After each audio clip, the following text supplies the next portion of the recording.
बहुत समय पहले की बात है। एक छोटे से गांव में रामलाल नाम का एक गरीब किसान रहता था। वो बहुत मेहनती और ईमानदार था। उसके पास ज्यादा जमीन नहीं थी, लेकिन जो भी थोड़ा बहुत खेत था, उसमें वो बड़ी मेहनत से फसल उगाता था। वो हर सुबह सूरज निकलने से पहले अपने खेत में चला जाता और देर शाम तक काम करता। उसके पास ज्यादा साधन नहीं थे, लेकिन उसकी लगन और ईमानदारी बहुत बड़ी थी। रामलाल के खेत की मिट्टी उपजाऊ नहीं थी। कई सालों से वो अपनी जमीन को उपजाऊ बनाने के लिए मेहनत कर रहा था, लेकिन हर साल उसे निराशा ही हाथ लगती। कभी सूखा पड़ जाता तो कभी बारिश इतनी ज्यादा होती कि फसल बर्बाद हो जाती, लेकिन वो हिम्मत नहीं हारता था। गांव के लोग उसे ताना मारते, इतनी मेहनत करके भी कुछ नहीं मिलता, क्यों ना कोई और काम कर लो। लेकिन रामलाल का जवाब हमेशा एक ही होता, मेहनत का फल देर से ही सही, लेकिन मिलता जरूर है।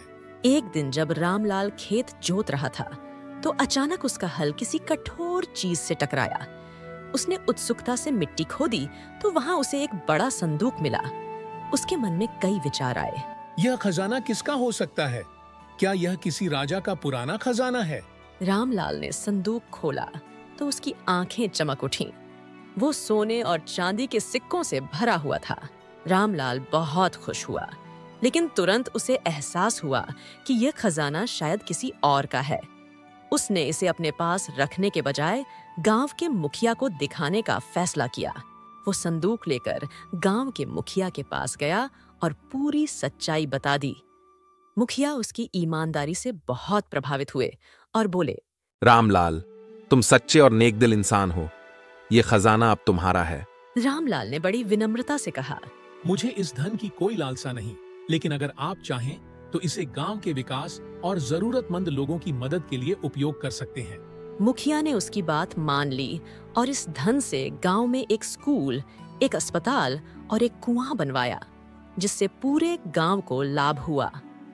रामलाल की ईमानदारी और मेहनत की चर्चा पूरे राज्य में फैल गई और उसे राजा के दरबार में विशेष सम्मान दिया गया। रामलाल ने अपनी मेहनत जारी रखी और धीरे धीरे अपनी जमीन को उपजाऊ बना लिया। उसकी फसलें अब खूब फलने फूलने लगीं। वो गांव के बाकी किसानों को भी खेती के अच्छे तरीकों के बारे में सिखाने लगा। उसकी मेहनत और ईमानदारी के कारण पूरा गांव खुशहाल हो गया। यह कहानी हमें सिखाती है कि मेहनत और ईमानदारी का फल देर से ही सही, लेकिन जरूर मिलता है।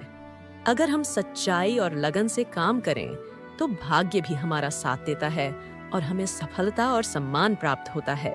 अगर आपको ये कहानी पसंद आई हो तो प्लीज हमारे चैनल को सब्सक्राइब करें, वीडियो को लाइक करें और अपने दोस्तों के साथ शेयर करें। नई कहानियों के लिए बेल आइकन दबाना न भूलें। धन्यवाद।